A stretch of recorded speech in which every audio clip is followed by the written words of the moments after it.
Is how can you do that? How can one fear God and keep his commandment as the whole duty of a man? If you do not fear him and you do not keep his commandment, you are failing in your duty.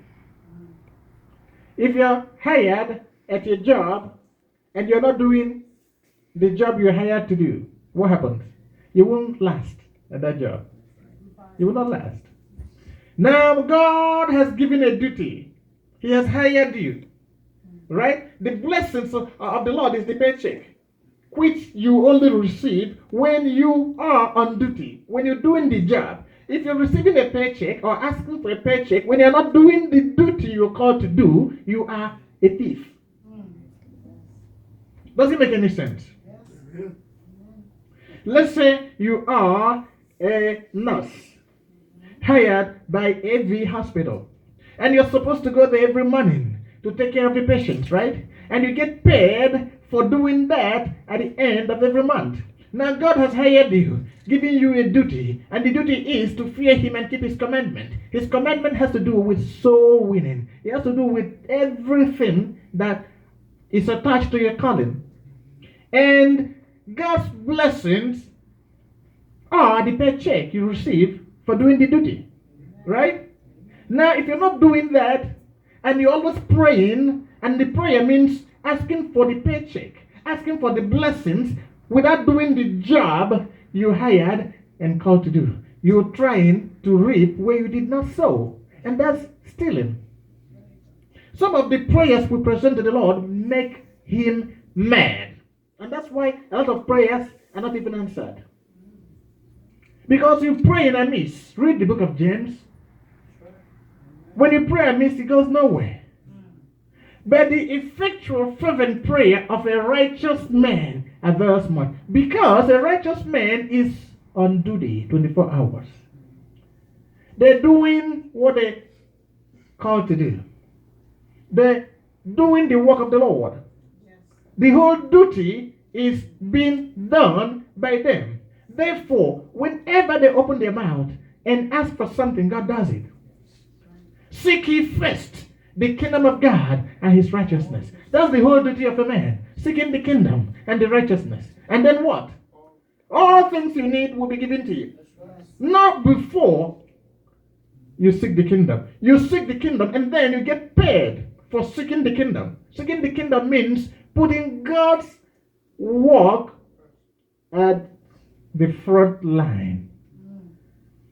So when next you go to pray, remember these things. They will help you in your walk with the Lord. It is not always about you. The world does not revolve around you. God can even do without you. But he has chosen to do with you. And that's an honor. That's an honor. Of all the beautiful places in the whole world, of all the magnificent places in the whole world, God does not care nothing about them. He decided to live in your heart. Of all the beautiful places, you know there are beautiful places in this world, created by God. Natural resources, deserts, waterfalls, beautiful places. But he said, no, I don't care nothing about those things. I care about your heart.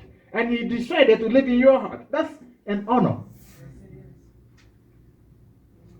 So you will be blessed. You will prosper. You will survive. You will succeed. You will thrive when you put things in perspective. We fail as Christians because we don't understand the calling. And nobody's teaching us the right way. Because a lot of teachers don't even know the subject. You cannot teach a subject you don't know. There was this man in South Africa that was translating the speaker's word. I mean, he was a sign language artist, right? And he was standing there doing some stupid nonsense. The speaker is speaking and he was doing the same thing. And we're like, I looked at him, I knew something was wrong because the sign he was giving was the same. the same thing. So later, people began to complain. The Sign Language Association of America, they began to complain that they didn't understand what the man was saying. Then eventually, the man was investigated, and it was revealed that he never even went to school for that course. He did not know anything about sign language.